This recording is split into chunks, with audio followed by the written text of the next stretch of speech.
Hi, this is George. Welcome back to the LinkedIn course. So today what we're going to do is I'm going to show you how I accept my LinkedIn connections so that hopefully you'll be able to do it more efficiently, more effectively. So here we are on the mind map, and I'm going to show you where the notes are for this task. It's under strategic actions more frequent, and then it's under respond to your invitations and messages regularly. And I have made it more convenient for you because, and I says, oh, 1 to 2 times a week is fine. So, I've actually left because I've been waiting to do this little module video, I've left my LinkedIn invitations unresponded to for many weeks now. So you'll see that I have more than I typically do. But anyway, I'd say if you don't want to spend a lot of time on LinkedIn, just once a week is fine to do this action. So to find your invitations, you can go ahead and click right here and it'll bring you right there. Now, let me show you what, let's see here. I'm just going to open a new tab here and go to linkedin.com. Typically, what LinkedIn wants you to do is to kind of hover over this, and then if you click see all, okay, if you click see, and you can of course, say yes directly by checking these. I'm not clicking this yet, but you can say yes directly by accepting the invite here. That's an easy way of doing it, but I don't really like doing that way, and I'll show you why. Also, if you click see all, what happens is you're brought to the screen, which I really don't like because actually that's kind of, well, I actually didn't notice this part before. If you move your mouse over the little thing, it shows you what their invitation message says, and it's usually pretty generic, which is why I think most invitations on LinkedIn are not done very well. So pending invitations, and this means that we have 13 connections in common. You can hover over this to see who the connections are, and then you can directly say yes direct to them right here. But then this is kind of like one click, one click, one click at a time.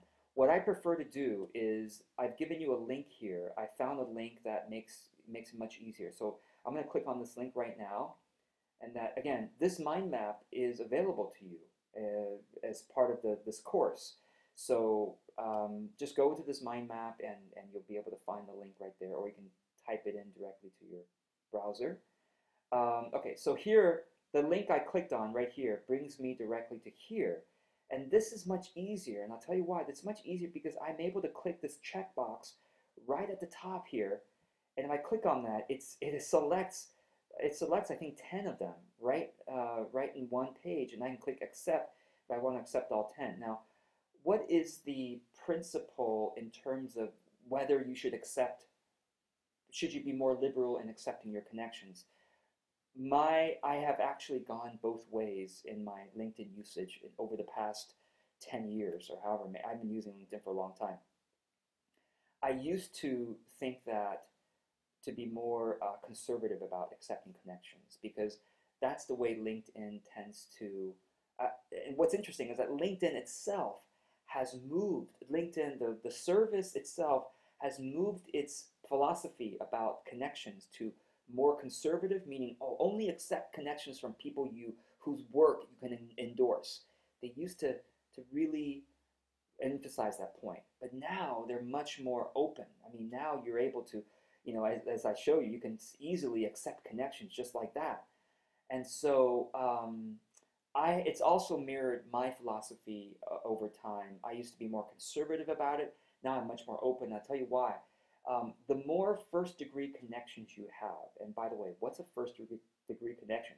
A first-degree connection is someone who asks to be connected with you. So this person, D. Marie, is asking to connect with me, right? Should I accept or ignore? If I accept, then she becomes a first-degree connection. Otherwise, right now, she is a second-degree connection because she and I share a bunch of first-degree connections.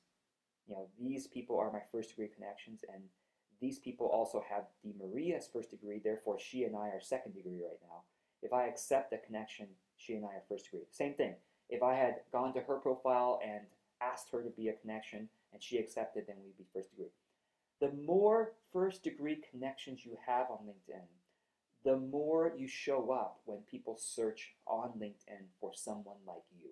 When they search your skills, when they search what kinds of accomplishments you've done, any keywords they use in the LinkedIn people search, if you have more first degree connections, you come up higher in the search rankings. So basically, I thought about this, and I really believe that on the whole, it's better to have more first degree connections than fewer, even with people you don't know.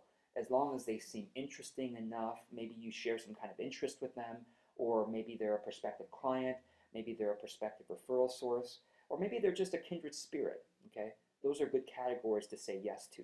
So here's how I actually do it. I come to this link, and then I kind of take a quick look at what their what their name is. Dee Marie is not supposed to put speaker and success mentor here.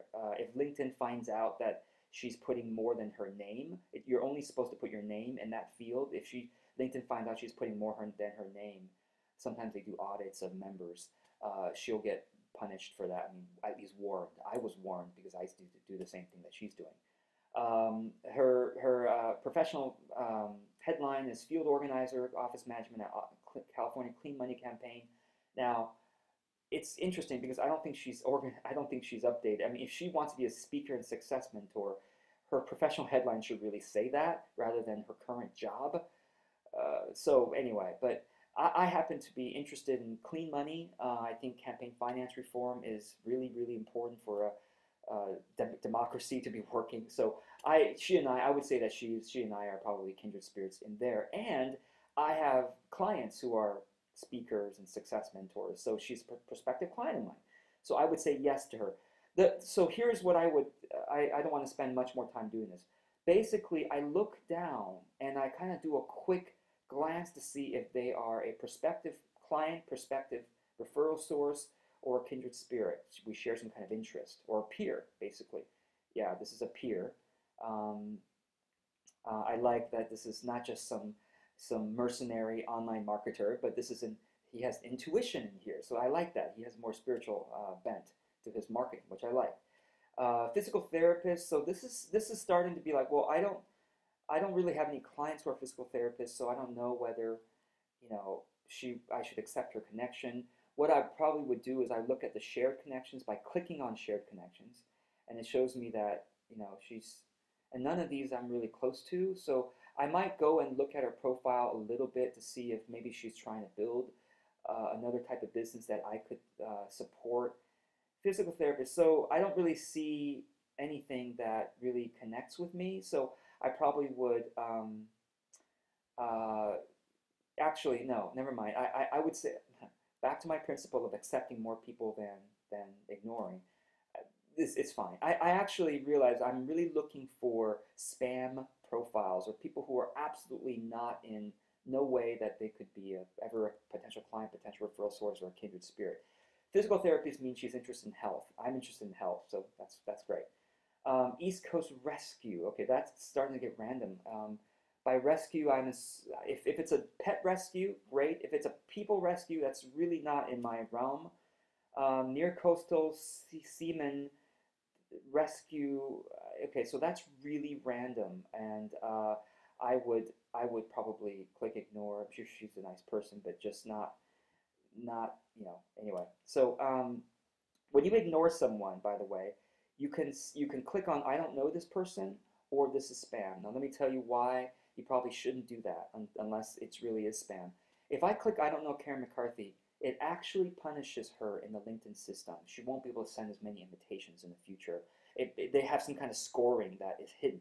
But if enough people click I don't know Karen McCarthy, she won't be able to send any more invitations. So I don't want to do that. I don't want to punish her. This is even greater punishment. Fewer people need to click this for the profile to be reviewed and possibly discontinued. So I'm not going to click either one. Ignore is not a punishment, so that's good. Okay, so this is a peer of mine. So we probably and Nate says I've been following. Okay, so I like what Nate's doing here. Look at this. I've been following you for a bit. Love the message you share. You're doing great work. Just want to let you know it touched me. Being a positive influence, hard work. Thanks for committing yourself to it, Nate. Great job, man. This is look how positive and heartfelt this message is, right? Absolutely, I'm going to accept his connections. By the way, what I'm doing now is I'm going through the ones. I'm basically letting these be for now because I'm going to accept them all in one fell swoop after I first ignore the ones that absolutely are not connected to me. I actually know this person. She's great, so I'm obviously going to connect yes to her. Homeopathic weight management, yes, because that's a potential client. Outreach liaison in Kaiser, you know, yeah, yeah, probably not, you know, probably not. So not a potential client. Ignore. I actually, as a friend of a friend, so I'm gonna say yes to that person. Senior director at United Financial Services, kind of senior managing director. So that's kind of random. It's not really, again, not probably not a prospective client, prospective referral source. They might be, but anyway, I'm just showing you um, what I would naturally do, and probably ignore here. Laboratory manager, again, that's pretty random for me. So, and plus, look at this. This could be a real person, but this looks kind of like a stock photo for some reason, and we don't share any connections. So that automatically, if they and I don't share any connections, there's a warning sign there because this could be a spam profile. I'm not saying it is. If I had more time on this video, well, maybe I will. Let me actually go and try to sniff out whether this might be a spam profile so I can show you. 145 connections. So enough connections where it's probably not a spam profile. But see, industrial laboratory environment, probably not a potential client, not a potential referral source. I don't see anything that shows that we have similar interests. So probably not a spam profile because there's a well, I don't know. Who knows, right? But it's really not related to me. So I am gonna click ignore. It doesn't punish, but it just says ignore. This is a audience member, a very nice person, so I definitely can accept. An old college friend, even though probably not a potential client, not a potential referral source, it is an old college friend, so I will be accepting. Um, this looks like a potential client or referral source, so yes, I'm going to accept. So I'm just going to go ahead and up here at the very top, I'm going to click on all these and when I do this, it only checks the people that are currently visible on this page. I have 11 more pages to go through, and the reason, again, I usually have less, because I usually do this on a weekly basis, but I've been waiting weeks to have time to do this video, so that's why I kind of kept these to show you. But anyway, this only accepts all these people, and once I've checked this box up here, and I've already ignored the ones that are not a great fit or not even a basic fit, now I'm going to click accept for these people. Okay, and what happens is you'll see what happens is LinkedIn will take a little time. Sometimes it takes a while. Sometimes it's pretty quick. Okay, this time it was pretty good. 10 invitations were accepted. As you can see, now a connection. Stacy, now a connection. I remember I had ignored this person. I did not punish them, so I did not click either of these. Nate is a connection. Teresa, etc., etc., etc. Okay, and now LinkedIn shows me 10 more. Currency codes, top 5%. All right, this is really kind of strange. I don't know what that means. The image is also kind of strange, so I'm probably going to ignore on this one.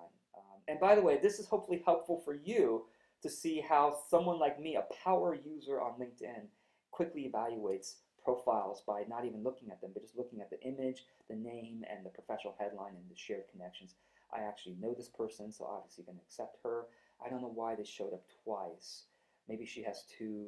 Oh, by the way, it doesn't mean she has two different LinkedIn profiles. It could mean that, but usually when this kind of thing happens where it's the exact same image, exact same shared connections, exact same professional headline, it means that LinkedIn is having a little tiny bug. So don't worry about it. I'm just going to accept it's probably the same person, same profile, just LinkedIn is a quick hiccup for now. Look at this. Okay, definitely no. All capital letters is basically shouting in online etiquette. So this basically tells me, well, actually in Asia, people are sometimes use all capital letters to get people's attention more. I don't really like that personally. So, and yeah, Vista chair, mentor, coach, empowering CEOs. So, maybe, but I don't like the spirit of this sort of I want your attention more than anyone else's. that doesn't seem like playing fair to me, honestly. So I'm probably going to ignore. Okay, creating stronger filers. I like that. Just I connect with values, and so I like that.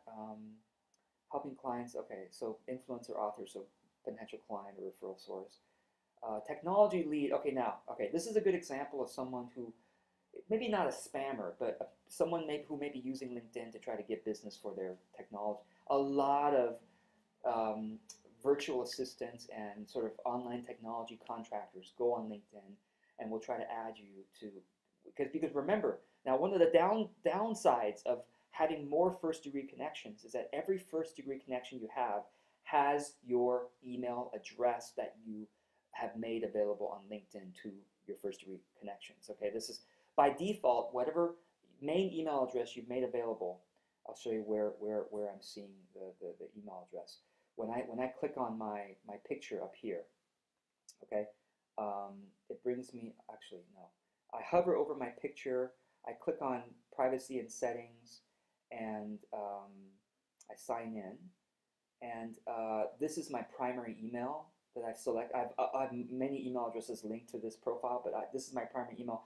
That's available to my first degree connections, and so is yours. So that's the one drawback, is that you could get people spamming you at your email address if you accept people that might spam. So this person, again, no invitation connection, and probably a sort of outsourced technology lead generating person. So I'm probably going to ignore this audience member. I recognize this person. I recognize her.